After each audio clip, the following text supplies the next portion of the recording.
حسين چەلەبی ڕۆژنامەنووس ڕاستەوخۆ لە هەمبۆرگی ئەڵمانیاوە لەگەڵمانە. کاک حسێنم کاتت باش. ئەمڕۆ 2 ڕۆژە ئۆپەراسیۆنی ئازادکردنی گوندەکانی ڕۆژاوای ڕەقە بەردەوامە.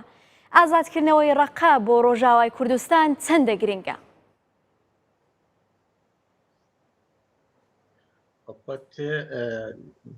برجەوەندی کوردداد شەرێ ڕەقە تنەیە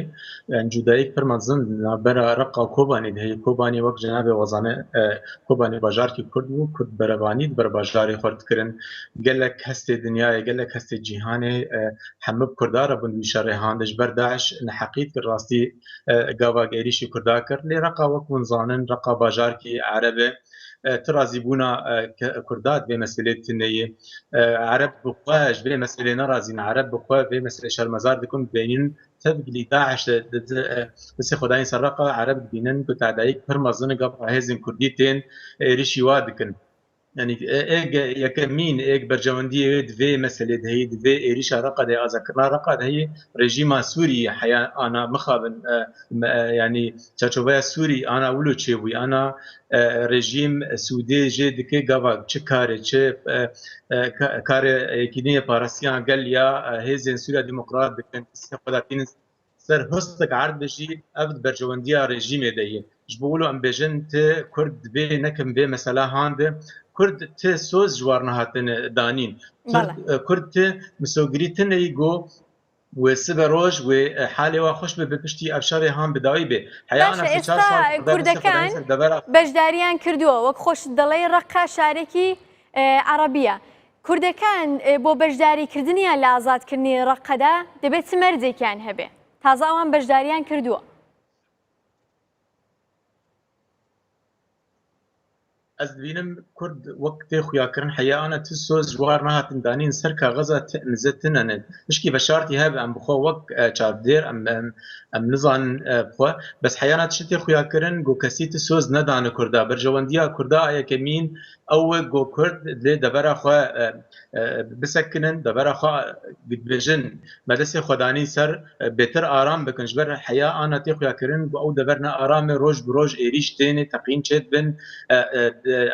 ملت كرد لقامش رو دبري ديل الكوباني العفرين يعني راستي راستينجياتين حيا انا نكارن ناني خو اس سبج بس بروجا خب خم سوغر بكن او لكاريا وا صدي صد تنيه دشت دخو يكن حيانا يك يمين برجواندي جيجبيب اوبراسيوني دبينه رژیم وبخوا امريكا وروسيا واناجي برجواندي وا بشارتين ام اجندا وا اس بروج ام نظام بچي ام نظام بسبچت خندسه كرداده لحيا انا كرد بخوينا خو تخسرن وتشتكي جي حيانا دست ناخن وخيايش دست ناخن جبر جروجا بارتيه PKK خو رژیم اسد الجريداي بي سي صال حيانا كرد روج بروج باش كفن دبر خو 3 ساله داوي يعني دركتن كردا پرمزن چيبوي كرد دبر والا بوي ورتن ديموغرافي چيبوي كسي كرد ايج مان ايرو خورت ونقيز او جواب زور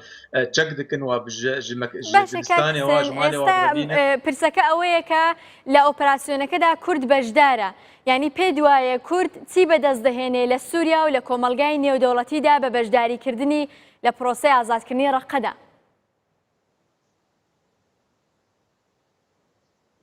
او بخوف جاي شر سوري بكري داويج شر سوري تني كس شر سوري جبر بكري جبر نسر خاكي تي داويا شرط دانين نيكي ايرود به شر هانه بسركب وسبه تشتن سياسي وتشتن سر عرده دسخينه ايغو داويا شرط نبيسين او كسين دولتي اي مظن وك امريكا وروسيا وايران وانان او ايغ داويا شرط نبيسين او كنجيد بجن اوبراسيون دبي خلاص دبي محمد بن سر ماسي وحمبها بدور گفتگو بکن جبولو چه قزنج ایرو مرو سر خاکه بک او بخوا نه قزنج